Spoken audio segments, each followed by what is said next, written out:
getting us from, and welcome so much to Impact Dialogues. Today is a Health Wednesday, and we just want to be healthy everywhere. But first of all, how are you doing? How have you been? We weren't together on Monday, but we are together now. I'm hoping mulini miss venye niliwa miss.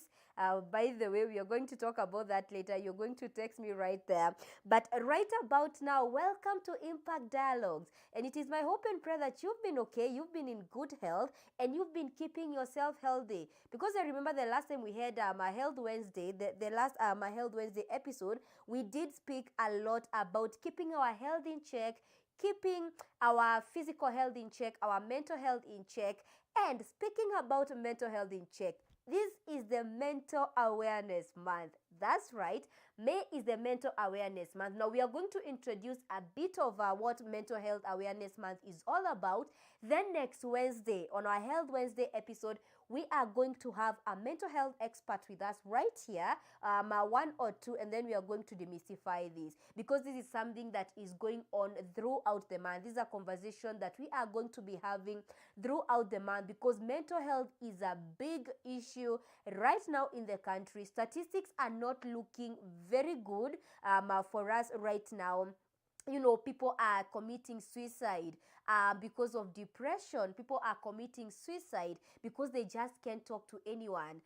You know, people are going through a lot out there. And that is why this month is here to make sure that you keep your mental health in check. Now, our conversation today is going to be so much on mental health awareness. And I am hoping you are going to be part and parcel of us today, part and parcel of Impact Dialogues today. Of course, my numbers are right on your screen. You can interact with us and talk to me and tell me. You know how we do it on Wednesday. You get to tell me what is your health tip of the week. Give your health tip of the week to someone out there, someone who wants to know. And especially kama itakuwa ya mental health, I would appreciate that as well. 0711 176 006. Now, we are also live on all our social media platforms. We are live on Oracle TV Plus. And by the way, if you haven't got that app, kidogo, we are not on the same page. We are not on the same pace. We are not like walking in the same direction. You know, Amos tells us that two cannot work together unless they agree. Now, I want you to agree to work together with us and get that app from your Play Store. It is right in your Play Store. Just go search Oracle TV Plus. You can get each and every program you want right there. You can get to watch Oracle TV Live. We normally like to call it Oracle TV Mkononi. So make sure that you get that app from your Play Store. Kama hauna, show isishe kama hujapata. Sawa sawa. And then we are also live on the Oracle Television Network on Facebook. Our Facebook page lovers. Mi nawapenda sana because you guys always keep us up there. You always interact with us, and we do appreciate you so much.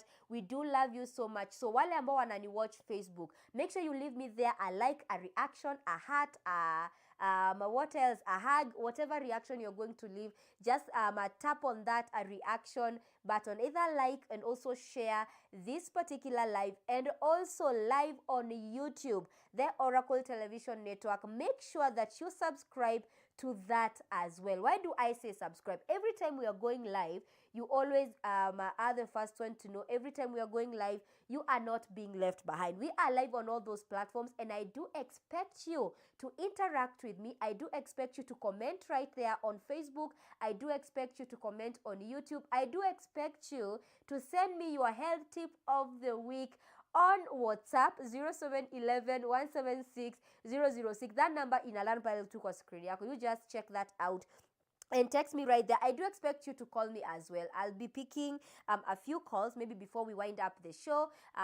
Make sure that you do that, and we are going to stick together. Now, get your coffee because it's morning. Get your coffee, get your tea, because Impact Dialogues is live, and we are doing this in a very powerful way. Sawa sawa, we shika po kahawa yako. Now, before we go to what our discussion is all about, that is Mental Health Awareness Month. We are going to get into that. But before we get into that, okay, we always start with what happened today in history. Now, you know, on every episode of us has a theme, right? So we always try to look for something that is very relatable to our theme. And today I found something very interesting. Smallpox. How many of you mshai gonjeka smallpox? The two nini that just would go away. Utu vitu tunakuanga tubaya and they tend to leave a mark sometimes. Kuna tuanga kamoja ama tuwili tuenye tutaacha mark. But what happened today in history? Now today is on the 14th of May 2025, but in 1796 the smallpox vaccination, was developed by a scientist called Edward Jenner. Now, this Edward Jenner was an English physician. He discovered that milkmaids who had contracted, cowpox, a less severe disease related to smallpox, appeared to be immune to smallpox. Okay? So, Jenner's experiment tested his theory by inoculating a young boy, James Phibbs, with cowpox matter from the source of a milkmaid. After several weeks, Jenner exposed the boy to smallpox, and the boy did not develop the disease. Now, this is what scientists do when they want to test something. So this was the first successful vaccination, marking the beginning of the practice of vaccination for immunity of smallpox. Now, we want to see how this vaccine worked. Allow me to check that for you in just a minute. Yeah, how did this vaccine work? So the smallpox vaccine was originally made from, a vaccinia virus, a virus closely related to cowpox and smallpox, as we've heard from the story. Now, the vaccine was used to trigger an immune response without causing a full-blown disease. That is what happened. Okay, so what was the impact of this invention? Because we always like to look at the impact, so that ni vizuri sana kujua what it did for us. Okay, so the impact, it prevented a lot of deaths, millions of deaths. Prior to the eradication of this vaccine, there were so many deaths around, attributed to smallpox. And, smallpox had caused an estimated 300 million deaths in the 20th century alone. And so the global vaccination effort saved countless lives. Now, improvements in public healthcare systems. Now, the success of the smallpox eradication demonstrated that a global cooperation and vaccination could eliminate deadly diseases. This model has been used in effort to combat diseases like polio, Guinea worm disease, and all that. And actually, this is also an ongoing legacy, because smallpox remains the only disease that, has been entirely eradicated, and the smallpox vaccine is still used today in emergency situations or in labs for research, for research purposes. But that is what happened today in history.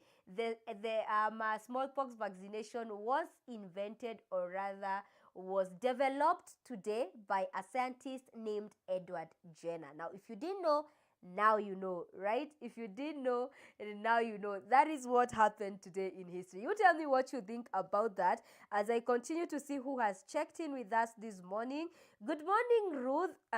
We missed you on Monday. I missed you as well. I promise you, I missed you as well. We didn't have our Monday episode, but next week we are coming back, and we are coming back with a bang, because we have to make this money. But thank you so much. And as we missed you on Monday, my health tip of the week: get someone to talk to. Usikufe kwa hii maisha peke yako. I actually like that. Get someone to talk to. And it is very beautiful to get someone to talk to, kwa sababu I think we used to be told in school that that a problem shared is a problem solved. They might not solve your problem, but they will eradicate that. Not rather, smallpox vaccine eradicate. They are going to lessen the burden of what you're going through. So thank you so much. Lakini hujatuambia ni nani, but it's okay. Someone else here says, good morning, Ruth. Good morning. My name is Rose Nawach kutoka Muranga. Health tip of the week: Yesu ndio mental health. Health tip of the week: Yesu ndio mental health. Maybe guys, I just love this show in the morning because you guys always make me laugh. Amesema yake Rose kutoka Muranga. Health tip ya leo: Yesu ndiye mental health. Kama una Yesu we na mental health ampatani mahali. Thank you so much. Someone else here says, good morning, Ruth. This is Anthony watching from Kikuyu, and anasema my health tip of the day, watu wakunywe maji mingi. Your mental health is your problem. Oh my goodness. Okay, your mental health is your problem. Kidogo Anthony ni kama utatuelezea ulikuwa unajaribu kumaanisha, but if I decode what you're trying to say, your mental health is your own personal effort.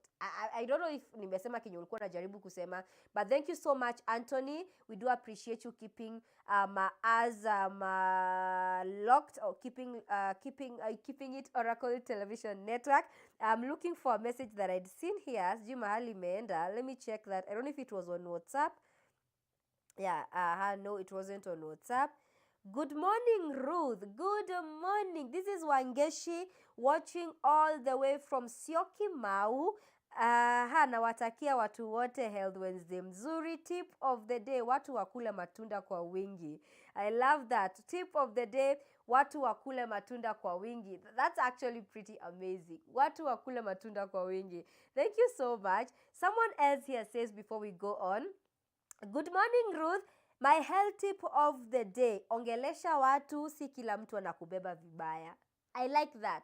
Ongelesha watu, si kila mtu anakubeba vibaya. And in case you're just joining us, this is Health Wednesday right here on Impact Dialogues. And today actually we are talking about mental health. Why are we talking about mental health? Because mental health is going to be a global conversation this month. The month of May is normally the month of mental health awareness, and we do this to increase awareness on our mental health, to increase awareness of why people should take care of their mental health. Because if your mental health is not okay, you're not going to work well, you're not going to raise your children well, you're not going to be okay. Because if you're not okay mentally, you are not okay physically, you're also not going to be okay spiritually. So that is why it's a very important conversation. And I had mentioned earlier that today we are just going to lay a base on it, and then next week on our Health Wednesday episode, we are going to get a mental health expert for that. Okay, we are going to get either one or two for us to have this conversation in a much deeper way. Now do continue texting me on 0711 176 006. I have someone here who says, good morning, Ruth. Loving the show. Happy Health Wednesday. Happy Health Wednesday to you as well.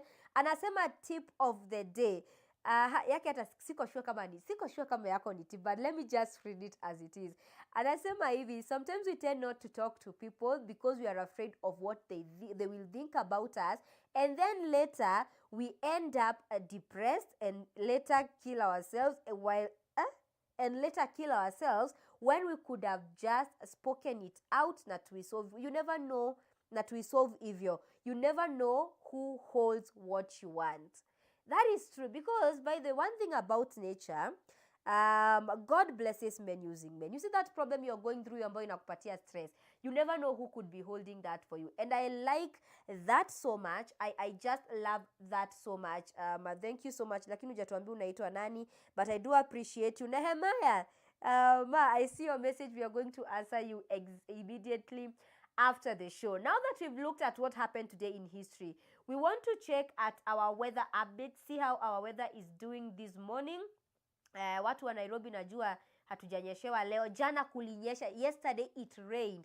I don't know if it rained where you are or in the county that you are, because yesterday here in Nairobi, yeah, it rained and I got rained on. Ninawambianga kama ile midhia, you see, if you get rained on, you get tall. If that was true, I'd be a few inches taller, I think. I'd be a few inches taller. But anyway, that's that. Our weather updates today looks like this. Now, I'm going to do regions. We are going to check regions today, region by region, so that we can, have more time to speak about mental health. So, Nairobi and Central Kenya. Nairobi and Central Kenya, we are going to expect partly sunny conditions with, intermittent showers and thunderstorms, especially in the afternoons. Now, temperatures will be ranging between 15 degrees Celsius and 24 degrees Celsius highs. That's highs of 24, lows of 15 degrees Celsius. So what does that mean, my people? That means, guys, what does that mean? That means this, that Nairobi, watu wabebe mwavuli. watu wabebe mwavuli, especially in the afternoon, because we are going to have intermittent showers here and there. That is Nairobi and Central Kenya. Then we check at the coastal region. Now, our coastal region, morning showers, expect morning showers. You know, if you've not had them already, in the morning hours, and also followed by sunny to partly cloudy afternoons. Now, temperatures will be ranging from highs of 31 degrees Celsius and lows of 24 degrees Celsius. Now, Western Kenya, this will include Kisumu. This will include places like Kisumu, Eldoret, that is Kakamega. We are going to be having cloudy mornings with afternoon thunderstorms. As well, temperatures are going to be ranging between highs of 29 degrees Celsius and lows of 18 degrees Celsius. That is in Western Kenya. Now, the Rift Valley region, now this Rift Valley region, partly sunny with afternoon thunder showers. I think the rainy seasons are with us, you know, in the whole country, because hapa naona Rift Valley, kidogo in the afternoon there might be thunder showers. Temperatures will be ranging from 26 degrees Celsius, that is highs, and lows of 13 degrees Celsius. Now, in North and Northern Eastern Kenya, a hot and breezy condition with very minimal rainfall. Watu wa Garissa, watu wa Marsabit, watu wa Mandera, and so not. So expect very hot and breezy conditions, and minimum rainfall. Temperatures are going to be ranging from 36 degrees Celsius highs and lows of 24 degrees Celsius. Southeastern lowlands, that is places like Machakos, Kitui, Makueni. Now, we are going to expect partly cloudy conditions with occasional afternoon showers. And I know from the forecast today, it tells you that wewe beba tu mwavuli yako wherever you're going, because hapa naona every afternoon in each and every region. Hapa nimeona afternoon, except for Garissa, that is the northern eastern region. The other regions I'm seeing afternoon showers everywhere in the counties. But temperatures in southern eastern lowlands are going to be ranging from 28 degrees Celsius and lows of 16 degrees Celsius. Now, maybe to check just a few counties. Nairobi County, I checked regions, but let us check at some of the counties. Nairobi County, partly sunny with a couple of showers and a thunderstorm this afternoon. That is in Nairobi. Okay, intermittent showers, we had said that, with thunderstorms, especially in the afternoon. Watu wabebe mwavuli kama uko Nairobi. And also Mombasa County. Today we are going to be having a couple of morning showers in Mombasa County, otherwise increasing amount of sunshines. Highs in Mombasa, obviously 31 degrees Celsius, kuna kuanga na joto, and then lows of 23 degrees Celsius. And Kisumu County, comfortable and considerable cloudiness. I see their temperatures are looking nice. 28 degrees Celsius highs and also lows of 18 degrees Celsius. That is in Kisumu County, watu wangu wadala. Then Nakuru County, some sun, okay? Then increasing clouds with a thunder shower this afternoon. Pia Nakuru, expect something like that. Okay, highs of 75 degrees Celsius and lows of highs of 24 degrees Celsius, I beg your pardon for that, and lows of 13 degrees Celsius. Now, what other county do I have here? Let's check Eldoret. Now, Eldoret, clouds and breaks of sun with a couple of thunder showers this afternoon as well. That is 24 degrees Celsius highs and lows of 12 degrees Celsius. Then we have Garissa County. I think we had checked that. Sunny and breezy. It's going to be hot and breezy in Garissa County. Then Meru County, intervals of clouds and sunshine with a thunderstorm around this afternoon. Machakos, some sunshine with a thunderstorm in spots in the afternoon as well. Then let me see, this is what? This is which county? Kisii County. Kisii County, considerable cloudiness with afternoon showers and thunderstorms. That is in the afternoon. Kisii County temperatures are going to be very nice, 24 degrees Celsius, but lows of 15 degrees Celsius. Kitui County. I see we are going to have a partly sunny day with a thunderstorm in the part of the area in the afternoon. Now, I decided to do this, by the way, because nimewambia in all the counties, mi naona tu afternoon kutakuwa na thunder showers, ama kutakuwa na light showers. So be careful. Be careful when you are going wherever you're going. And of course, remember that for more details about your weather forecast, for you to be always ready, you can always go ahead and check the Met Department, the Kenya Met Department official website. That is where they keep all these. Okay? That is how our weather looks like today. You tell me how your weather is looking like. Watu waambie kama wewe ni kama sisi Nairobi tumenyeshewa, tukazoea kunyeshewa, tukasikia tumenyeshewa, tukachoka kunyeshewa, tukanyeshewa tena, because yesterday it really rained. Yesterday was just that day for us. Yesterday it really rained, but anyway, that is how your weather looks like. But remember, as we always say right here, that no matter how the season looks like, God is a God of all seasons. Whether it's rainy, cloudy, sunny, windy, he is a God of all seasons, and his blessings are always sufficient for us no matter the season. Okay, that's how our weather update looks like. So we check who else has given us their update for today, their health tip for today, before we check our traffic update. Let me see if you have more messages coming in. And yeah, we do. Good morning, Ruth. Good morning. This is Rosie watching from Kasarani. Health tip of the day: watu wakule matunda kwa wingi. Leo watu wa matunda ni wengi. Last time ilikuwa watu wa maji. Leo watu wa matunda ni wengi. Thank you so much, Rosie. Thank you for keeping it Oracle TV. Good morning, Ruth. Health tip of the day. Yes, good morning. Lakini hujaniambia ni nani unatuwatch kutoka wapi. It is always good to put that in there. Nasema good morning, Ruth. My health tip of the day: maji kwa wingi. All right, maji kwa wingi. Thank you so much. Good morning, Ruth. Good morning. This is Jeremiah watching from Machakos County. Nimesikia ukisema kwetu tutembee na mwavuli.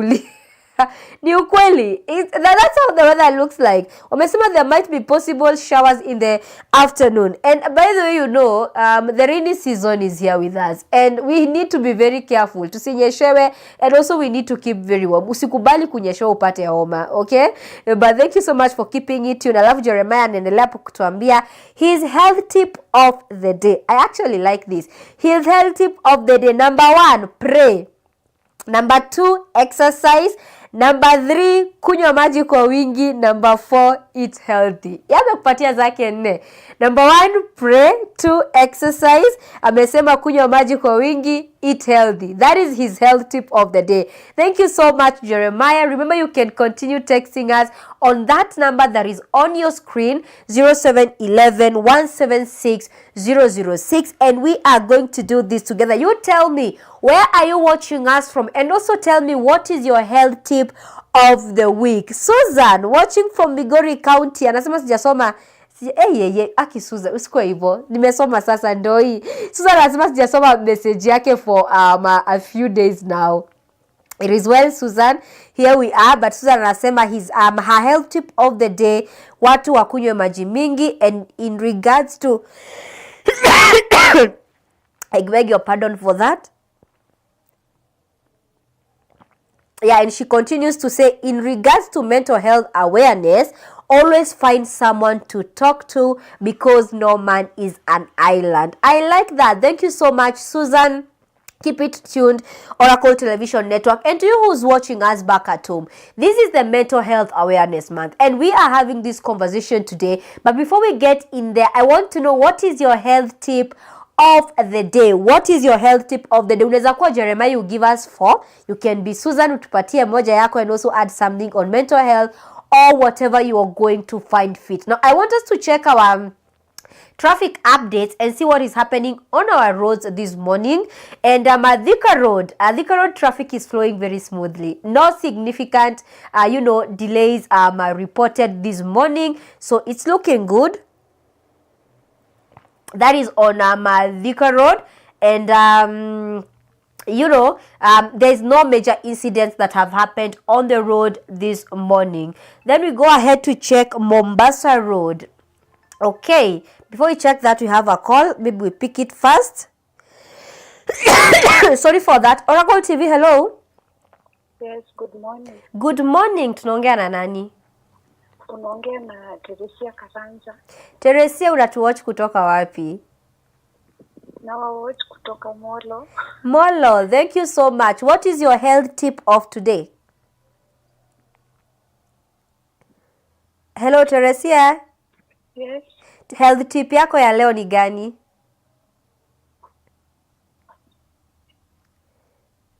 Okay, I think we lost Teresia right there. Sijui shida ni network ama shida nini. But thank you so much for calling us, Teresia. You continue calling us. We are asking, what is your health tip of the day today? Because today is Health Wednesdays, and we like being healthy, staying healthy together. So what is your health tip of the day? You can call me like Teresia just did, or you can text me on that number 0711 176 006, or WhatsApp me on the same number, or comment pale Facebook. I'm going to be checking if you have any comment on Facebook, and also pale YouTube. Now moving on swiftly, we were checking at our weather at our traffic update. Sorry, we were checking at our traffic update, and this is how our traffic looks like. Tumeshaangalia Thika Road na tukasema there is no major incidents, right, or accidents that have happened this morning. Mombasa Road, moderate traffic congestion, especially especially in the morning. Yeah, there is always there is always congestion in the morning because of the peak hours, but it is looking so nice. It is looking so nice. I see Mombasa Road is moving swiftly, and estimated delay for those who are going to work right now. So hizi ni saa 3. For those who are going to work right now, estimated delay is between 20 minutes and 40 minutes. Yeah, that's quite a huge delay, but we are going to check that. That is on Mombasa Road. We have an incoming call. Let's pick that first, then we continue. Ni kama amepotea. Let's check that. Okay, I think we lost that one. We missed that one. We are going to pick that maybe later. We continue to look at our traffic update. So I'm saying Mombasa Road, there is an estimated delay of around 20 to 40 minutes. Hao ni watu ambao wadanini saa hizi kazi. And Mombasa Road, by the way, kama unaishi Mombasa Road, you have to be prepared, and you have to get there early. I missed another call. We are going to pick that. Then we check at Mombasa Road again. No incidents have happened today. No major incidents that have happened. There is traffic disruptions because there is ongoing construction, footbridge constructions around there, and motorists are advised to use alternative routes to to avoid these unexpected delays. That's why there's such a huge delay on Mombasa Road. And now we check on Jogoo Road. Jogoo Road, Jogoo Road is looking very, very, very nice. I see. Traffic is moving, but there has been a little bit of floods that have been reported along Jogoo Road, especially in Makadara, or rather near Makadara. Roads have been reported to flood after the recent heavy rains, and this is leading to a significant traffic snarl-ups here and there. But as of now, traffic is not that heavy, but we are getting there. Tuna hope mtafika mapema. Estimated delay around 30 minutes delay. Yeah, that's a huge delay, especially kutoka pale Makadara. Kiambu Road is looking good. Wale watu wanatumia Kiambu Road, it is looking good. Traffic is moving steadily with no major incidents reported. That is on Kiambu Road. Delay 15 minutes delay. That estimated delay is around 15 minutes. Ngong Road, traffic is moving from light to moderate. No significant disruptions or any heavy congestion, that much heavy congestion. Approximate delay is 0 to 10 minutes. Waiyaki Way, moderate traffic with some delays near Riverside Drive exit. That is on Waiyaki Way. Delay is estimated around 15 minutes. And also, yeah, I think those are our main roads, and they are looking very good, except for Jogoo Road and Mombasa Road. Those are the roads zenye ziko heavy kidogo because there is ongoing constructions on Mombasa Road. And then on Jogoo Road near Makadara, there has been reports of flooding because of the heavy rains. So maana nawaambia mbebe mwavuli and you be very careful. It's the rainy season, okay? Yeah, that is how our weather update looks like, okay? our weather updates, our traffic updates, and our did you know. And now that we are done with that, okay, now that we are done with that, I really want us to check on mental health awareness, because that is what we are doing today in the show. That is actually what we are marking today. Not exactly like today is the mental health awareness day, you know. May is the mental health awareness month, and it is good to make sure that this is a conversation that is heard out there. This is a conversation that everyone has out there. Now, I do have a few missed calls right here. You call me again, I am going to pick up, I promise you that. But let's check messages. Good morning, Ruth. Good morning. Thank you so much. The studio looks good in blue. Jamani. Leo tumeamua ni blue everywhere. But thank you so much. Anasema her health tip of the day, watu wakunywe maji mengi. Amesema si maji mingi, ni maji mengi. Watu wakunywe maji mengi. Mwingine hapa anasema good morning Ruth. This is Katolo watching from Makueni. Show iko sawa kabisa. My health tip of the day.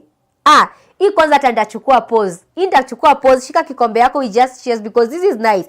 My health tip of the day. Mental health is not always about others. It is always about you, because if you're not okay mentally, no one else around you will be okay. I just love this. If you're not okay mentally, no one around you will be okay. Okay, so it is very important for us to take care of our mental health. Another health tip of the day, watu wakunywe maji kwa wengi. You know, our health Wednesday fans, you people have to tell me what is it with water, because each and every Wednesday lazima watu waseme watu wakunywa maji mingi. But someone else here says, good morning, I'm Teresia Njoki Karanja. I'm a student at Rongo University. Anasema hawajakuwa kitupata on Kuresoi Molo. All right. That is a very important. Thank you so much, Teresia, and also your other message. We are going to check on that. So, if you're not getting us, it is always good to let us know so that our technicians can work on that. But before you do that, make sure that you scan your TV. Make sure that you scan your decoder if you're still using a decoder, and make sure your aerial is facing in the right directions. Now, right now it's raining, you know, it might be affected by that, but do make sure you tell us that our technicians can work on it, and we are going to be blessed together. Sawa sawa. Kama signal yuko vizuri kwenu, yeah, you tell me about it. You call me, you text me, that number there, and we are going to sort that out. Thank you so much, Teresia. Na hujatupatia your health tip of the day, Teresia, but we do love you as well. I have someone else here. Good morning, Ruth. My name is Ruth. That's my namesake. And I my name is Ruth. Na watch kutoka Kangemi. My health tip of the day. Mental health iko kwa Yesu, mtu asikudanganye. I like that. Mental health ni Yesu, mtu asikudanganye. All right, we are on to something. Thank you so much, Ruth, for keeping it tuned and for keeping it Oracle TV. Someone else here says, good morning, Ruth. This is Macha. Sasa ni Macha for Macharia ama ni Macha for who? Mimi nataka kujua. But this is Macha. Health tip of the day. Watu wakunywe maji mengi about mental health day. Always find someone to talk to. That is true. Always find someone to talk to, you know? And why are we saying this? Because mental health is something that cuts across all of us. This is something that you cannot say ni ya mtu fulani. And I've told you that statistics are looking very bad. Let me look at those statistics for you so that you can know what I'm talking about. Sorry for that. So you can know what I'm talking about. So statistics are looking really bad for our country when it comes to, you know, mental health. The way mental health has just hit the country. Allow me to look into that as you continue texting us on 07 11 176 006, or you can also text us on Facebook as well. Comment there on Facebook and comment there on WhatsApp as well. Weka hapo tu message yako ya WhatsApp. And I miss those days when you guys used to send the snapshots of TV. Sijui mbona siku hizi hamtumi snapshots za TV. sijui mbona siku hizi amfanyi hivyo, but allow me to check that for you, the statistics, because they are looking really bad for the country. Let me check that for you. Just give me a sec. We are going to get that in just a minute as you continue texting me and as I continue to read more of your messages. Okay. Let me see. Now, according to the 2022 Kenya Demographic Health Survey, 3.84% of adults aged 14 to 49, now mark this, aged 15 to 49, sorry, have been clinically, hii ni mtu ameenda hospitali akaenda akaambiwa akadiagnosiwa honayo, have been clinically diagnosed with depression and or anxiety. And this is a huge part of mental health. Okay, this is a huge part of mental health. And why is this? I'm trying to really shallow it down so that we don't take too much time on the statistics. But yeah, according to that demographic, now that was in 2022, right? So 3.84% adults, those are adults aged 15 to 49, have been clinically diagnosed with depression and or anxiety. Now, depression and anxiety are a part of mental health. You know that, right? And some of the factors that have been leading to these include chronic illnesses, marital status, that is domestic violence. Hapo wameandika marital status is domestic violence, sexual violence, economic impact, a lot of that. And now, population impact, that is what caught my eye. Approximately 1.9 million Kenyans right now are affected by depression, making it one of the most common mental health conditions in the country. That is depression, and actually it is the biggest. And some of the outcomes of depression, some of the outcomes of mental health conditions include suicide. And according to the statistics as well, suicide rate has really increased, because right now it's at 11 per 100,000 people, and that actually equates to about 4 suicides a day that amount from mental health diseases. And you see why this is an important conversation, and that is why across boardrooms, across churches, classrooms, homes, people are really struggling without anyone to speak to, silently, invisible. And sometimes these people just do that because they don't want to be judged. And funny enough, mental health is affecting the male gender mostly. Na sijui ni kwa nini. I don't know if it's because men don't talk, or rather they don't share, they don't share with others. I don't know if that's why, but it is affecting the male gender mostly. And for far too long, our culture has taught us to toughen it out. Okay, it has taught us to always deal with our problems, especially for the men. Toughen it out, stay with it until you deal with it. And this one has really increased in these cases. And people haven't realized that there is healing in talking. When you're going through something, and when you're going through something and you need someone to talk to, there is a healing that comes with talking. And I want us to look at some of the tips. Yeah, some of the tips, to keep your mental health in check, because at the end of the day, I like what someone texted us. Sikumbuki alikuwa kutoka wapi. Might be a problem looking for that message, but that person said that your mental health affects those who are around you. If you're not okay, you're not going to be okay at work. All right? If you're not okay, your children are not going to be okay as well, because you cannot give them something that you don't have. Remember also, out of the abundance of the heart, the mouth speaks. And if you're burdened, that is how your mouth is going to speak. So you're not going to be okay. Others around you are not going to be okay. So it is good and important to take care of our mental health. And as that viewer told us, mental health is not about you alone. It's about those who are around you as well. So some of the tips I checked out here Talk to someone you trust. Bottling things up builds pressure, and we are human beings and we always break.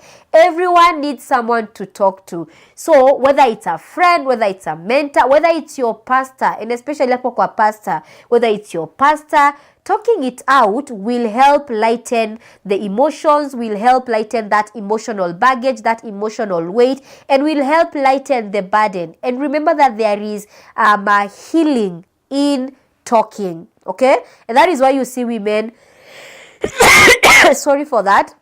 And that's why you see women not getting that's why you see the range between the prevalence of mental health cases in men and in women there's a big gap, because women talk it out, okay? So learn to talk to someone you trust, whether it's a mentor, friend, or pastor, or even a therapist. If you feel like you cannot take it anymore, that is why those people are there for you. Prioritize your time well, or rather prioritize your sleep well. Sleep isn't a luxury. I like how they put it here. Okay, always rest well, because actually some people get some of these problems kwa sababu hawataki kupumzika vizuri. Do not overwork yourself too much. You need time to rest as well. Set boundaries. Learn to say no without any guilt. Protect your energy. You don't need to be available to everyone all the time. And sometimes we tend to break because we put the whole weight on our shoulders. People don't want to say no. You want to be a people pleaser, and you end up pleasing people and then end up having so much baggage that you cannot handle it. So set boundaries. We have another one here. Let me check that for you. Eat well and stay active. Eat well. Unaona health. Eat well. Hapo kwa chakula. Eat well. Your brain needs fuel, okay? Balanced meal and regular physical activity can boost your mood and energy. I actually like that. And also stay connected. Do not stay isolated. Do not stay isolated. Do not stay alone. Isolation feeds negative thoughts. Make time for genuine connections. Be it a church fellowship with with your church members. Be it family time and all that. And then seek help when you need it. Do not think you can do it alone, because at the end of the day, no man is an island. There's someone who texted us na akatuambia no man is an island. That's right. I see we have another message here, another health tip here. Good morning, Ruth. Good morning. Show iko sawa. Okay, just a minute. Show iko sawa. My health tip of the day. Mental health. Okay. All right. Hujatuambia unaitwa nani? We are going to deal with that maybe later. Yeah, he is suggesting mental health is a big issue, and also mentioning that next month is also Men's Mental Health Awareness Month. That's right. I see you are very health checked. I see you are very health checked. Health check na wewe mnapelekana vizuri. That's true. On the 13th of June next month is going to be the Men's Mental Health Awareness Month, because this is super important, and it is important that all of us, and I mean all of us, take these with so much weight and seriously. Good morning, Ruth. Good morning. Wanasema okay. Wanasema ngoja. Wanasema okay. Oh, the problem is message yako imeshikana. I really can't make a word out of it, but yeah, wanasema ujinyamazie. Lakini, all right, I think you're just going to have to send that again. Wanasema ujinyamazie. I tried, but thank you so much for keeping it Oracle Television Network. If you're just joining us, what is your health tip of the week? And we are speaking mental health. And your mental health is just as important as your physical health. That is what we are saying. So do not ignore it. Nurture it. You deserve peace, okay? You deserve a lot of peace, because your mental health is not only about you, it is about those who are around you as well. Now, how do we deal with my mental health struggles? Now, number one, you have to acknowledge what you're feeling, okay? You don't have to be strong all the time. You don't have to be the Superman or Superwoman every time. It's okay sometimes to feel not okay. It's okay sometimes to feel overwhelmed. It's okay to feel sad. It's okay to feel tired. Healing starts with just being honest about yourself. You cannot heal from what you don't acknowledge.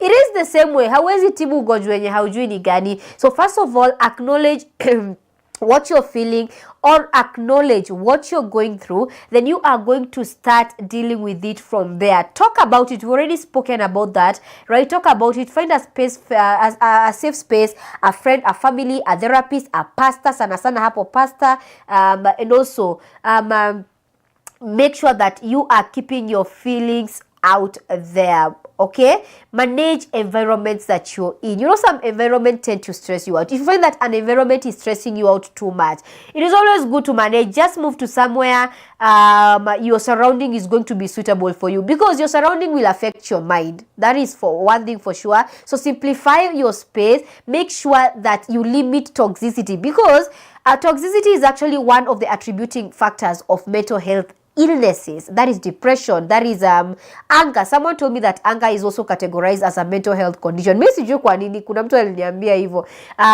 Be it depression, be it anxiety and all this. Your environment matters a lot, okay? And always learn to take a break. When you feel like it is too much, take a break, take time off for yourself, make sure that you are okay, and of course, eat, sleep, and move. It sounds powerful, it sounds simple, but that is powerful. Those words right there, eat, sleep, and move. Eat, kula, wewe mwili inajengwa na chakula, kula, sleep enough, and also move around. You know, there are people who just stay somewhere for a whole day. Mtu amekaa tu kwa series, amekaa tu hivi na series na amengengana nayo, That is how some of these conditions, you know, start. And also, when you feel like everything is not going okay, it is always good to look for professional help. It is not bad to look for professional help. Someone once told me that therapists do not exist for mad people. No, if you're feeling that, you know, you're out of it, if you're feeling that you've just had it up to here, find professional help. And also, I like this, lean into faith and purpose. Lean into your faith and purpose. Maybe find strength in prayer. Maombi ni kitu muhimu sana. Every arrow of mental health illness says catch fire. Maombi ni kitu muhimu sana. And also, last but not least, be kind to yourself. Be kind to yourself. Be kind to yourself. Sijui nirudia mara ngapi ndo i-reverb kwa nini yako. Be kind to yourself. Don't compare your journey with others, because actually one of the reasons why we also get ourselves in some of these diseases, stress is also a mental health illness. If you didn't know, stress is a disease, it's an illness. Some of the reasons why we do this is like, I'm seeing my friend is doing very well and I want to compare my journey with hers, and I'm wondering kwa nini yake ni mzuri hivyo na yangu nimeishi hapa na bado it's not moving. Every person's journey is different. So be kind to yourself. Celebrate your own wins. Stop comparing yourself to others. And also, give yourself permission to just feel it. Give yourself permission to just recover, to just heal, and to just feel good about yourself. Grow at your own pace.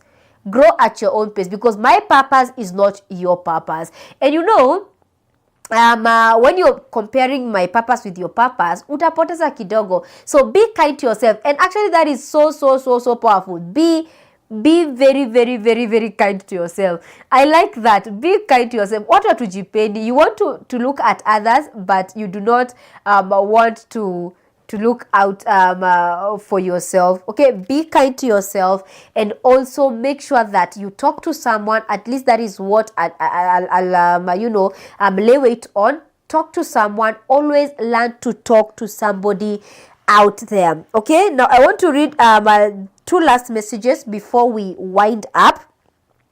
My producer is on my mind, on my head, that tumemaliza time. We are running out of time, so we do that in just about now. Let me see who texted us. Again. Kachili, I like your name. Hi, I'm Kachili, watching from Embu County. Thank you so much for teaching us about mental health today. We are learning from each other, Kachili. I wish ungetuma yako pia. Thank you so much, for teaching us about mental health today. Can't wait for Wednesday to dig deeper into it. Haya, wanasema ni Charity. I am watching from Nanyuki. Na nasema my takeaway, I like this. Anasema my takeaway, talk to someone, and it is always good to talk to someone. Hawezi beba mzigo yote peke yako, na tuliambiwa wewe ni mtoto wa society. Na tuliambiwa ni mtoto wa society. Sawa sawa Charity. Thank you so much. Let me see if we have another message. Ndio nisome kama sijasoma message ya mtu. I don't see any other message. I'm so sorry for those of you who I didn't pick your calls. I do apologize for that, but thank you so much for calling us. Thank you so much for keeping it Impact Dialogues this morning. It is always my pleasure to come on your screen every Monday, Wednesday, and Friday. Today is Wednesday, our Health Wednesday. We are doing mental health. Actually, the whole of this month, we are going to be doing mental health awareness Wednesdays, okay? Because this is what is happening this month. So all our health episodes are going to be relevant to what is happening globally, okay? We are also going to go out there and get to hear what people think about mental health, all right? And so I want us to wind up. But before I do, watu wa Nairobi, if you're in Nairobi, this is for you. Kama uko Nairobi, just open your ears and open them widely. Now, today is a special day. We normally know that today is our Empowerment and Holy Communion service, right? But apart from that, we are going to be having 2 great days of power right here in Nairobi. I mean, there were 2 powerful days of power in Nakuru with Dr. Francis Oracle and our guest speaker, Apostle Bruce Oliver. That happened in Nakuru, happened yesterday, a very powerful deliverance service, and also happened on Monday. Powerful Holy Communion service. And now watu wa Nairobi, watu ado a Nairobi, we are coming to you watu wa Nairobi for 2 days of amazing powers. They are going to start today. Now, today what is going to happen? Today at 5 p.m. exactly, we are gathering here for day 1 of 2 days of power, and it's going to be amazing, super amazing. We are going to be having Dr. Oracle, the Oracle of God himself, with us right here. And also we are going to have our guest speaker, Apostle Bruce Oliver, all the way from the UK. Now, these 2 days are going to be 2 days of amazing power. And of course, this is not the first time you're seeing Apostle Bruce Oliver's face. He was here last year. I think, was it March or May? Somewhere around March or May. He was here last year, and we had 2 amazing power again, 2 amazing days of power again. Last year, we saw deliverance right here. And if I remember well, his teaching was on end times, and it was such a powerful teaching. So you can expect more and more power in today's service, which is going to start at exactly 5 p.m. all the way to 7 p.m. Now, if you're in Nairobi, make sure that you are here by 5 p.m. Come and make an appointment with your destiny. Come and meet your destiny waiting for you here. That chain that has been that has been binding you. Yeah, this was when he was here last. You can see him in a blue shirt, Yule Kopale. You can see he's the only Mzungu there. So I'm pretty sure you can see him very well. That was him last year. And of course, him and his wife Sharon came here. That is our CEO's office, or the Oracle's office. He came here, and it was such a powerful time in the presence of God. And what we love about Apostle Bruce Oliver is that he also is a teacher on deliverance and understands deliverance very well, and that is why it's going to be super important. You can see him there, God using him mightily to deliver people from captivity, and this is what we are expecting this coming 2 days. They are going to be 2 days of amazing testimony. Unamuona pale, yani hiyo siku alitoa mapepo hadi akasu. Unaona? Hizo siku mapepo ziliti hadi akasweat. So you cannot afford to miss this. Exactly. That is Apostle Bruce Oliver and the guest for Nairobi 2 days of power. Now, you might be wondering, where is your church located? Uko hapo unasema mimi nataka kukuja Ruth, but I don't know where your church is located. So our church is located, yeah, that was the last time he was here. You can see, so powerful, such a powerful time in the presence of God. A lot of people were delivered. I remember some actually also received the Holy Spirit that day. Some also started speaking in tongues that day. It was such a powerful time. And you can see also Dr. Francis Oracle right there. They did a a perfect, amazing job, you know, in the presence of God. By God's power, a lot of people were delivered that day. And by God's power, you are also going to be delivered tomorrow on Thursday for our Thursday deliverance service, and tonight for our Wednesday empowerment and Holy Communion service. These are going to be 2 days of amazing power. You can see that smile. That was the last time they were here, and it was so beautiful. That is our mom, Dr. Pauline Oracle, and Apostle Bruce's wife, Sharon, right there. So that is 2 days of power. I do expect to see you here tonight, and also to see you tomorrow here for the Thursday deliverance service. But keep it Oracle Television Network, because we are going to be giving you more and more details about this. Now you can see order of services right there. Today, the 14th of May, 5 p.m. to 7 p.m. Tomorrow, the 15th of May, Thursday mega deliverance service from 9 a.m. all the way to 1 p.m. If you're wondering where our church is located, we are located right along Moranga Road, Ngara, just next to Aqua Plaza building. So you come meet your destiny here. You come meet your testimony here, because your testimony could be just one empowerment service away. Your testimony could be just one deliverance service away. Kama unakuja kutoka town, because you might want to come for these 2 days of power, if you're maybe far Kitengela, kama unatoka Nanyuki, mahali ambapo unatoka, ukishukia town, just take any matatu that is coming to Thika Road. You tell you akushukishie Fig Tree, cross over the bridge, 100 meters, you get to our church. We are right here. And also if you're coming from Thika Road, you can either shukia at Desai, unaweza shukia mbele ya church, unaweza shukia Ngara.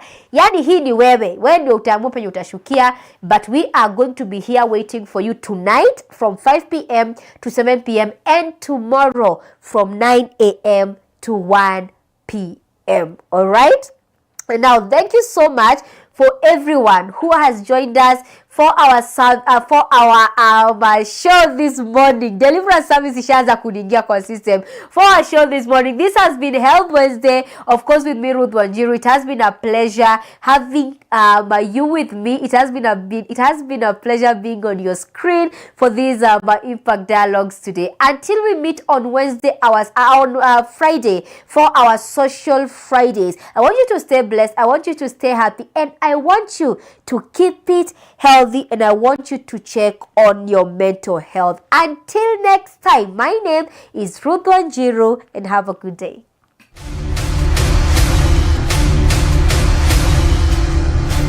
Nairobi, are you ready for 2 days of uplifting and power?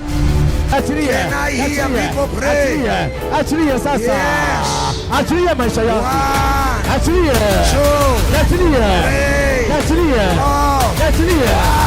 Mountain of Deliverance Church Nairobi invites you for 2 days of deliverance, testimonies, and unwavering miracles. Come on. Yes.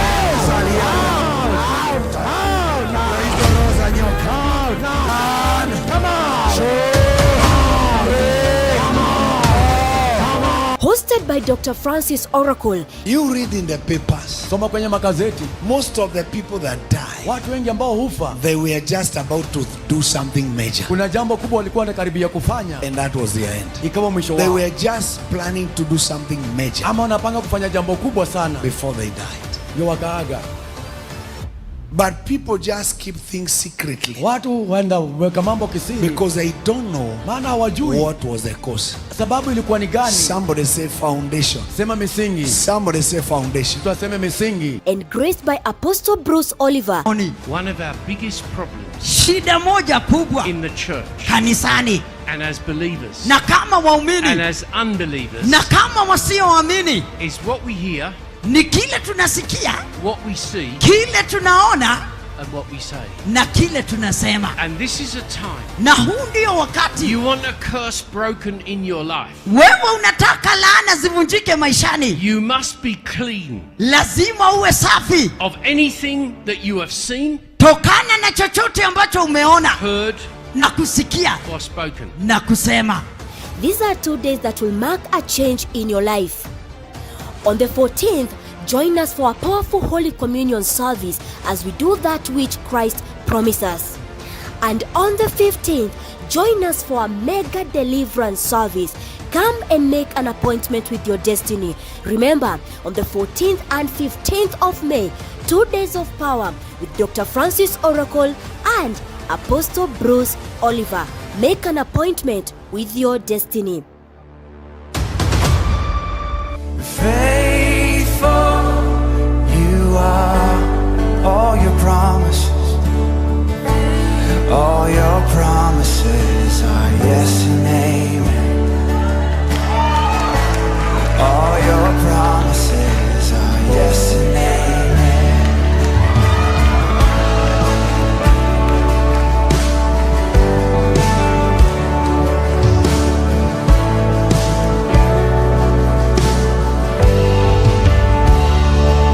Oh, beautiful Savior, you have brought me near.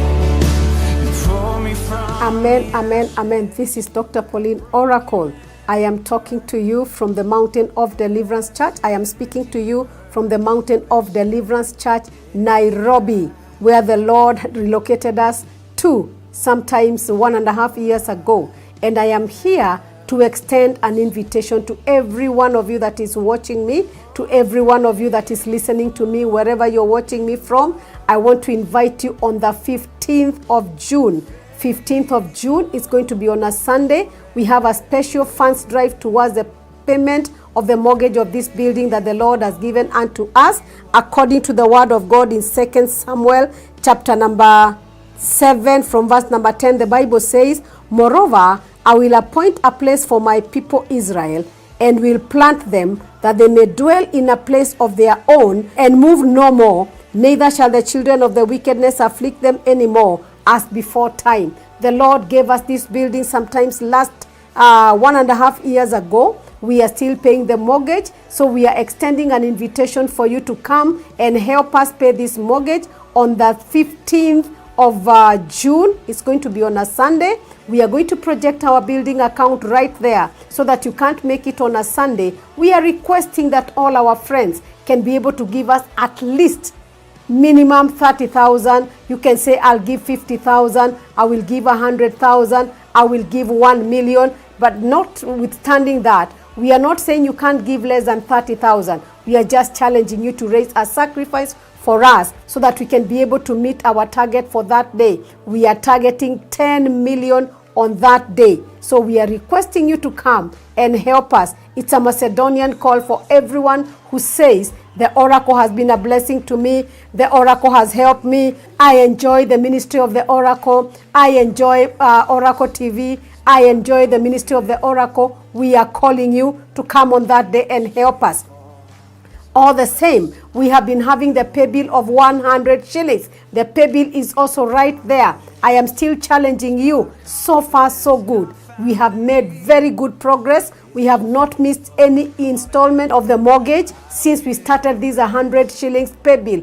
Courtesy of all of you that are very faithful to us, you have been sending your 100 shillings. I keep releasing the challenge to you. I still keep asking you, please keep sending the 100 shillings. It is helping us a long way. It might sound like it's a very small figure, but let me tell you, your 100, another person 100, we put it together, we are able to pay the mortgage. But this time, we are asking you to come. We gather our monies together. We hit the principal and we reduce the interest. Please come one, come all. Come and help us in Jesus' mighty name. May the Lord bless you.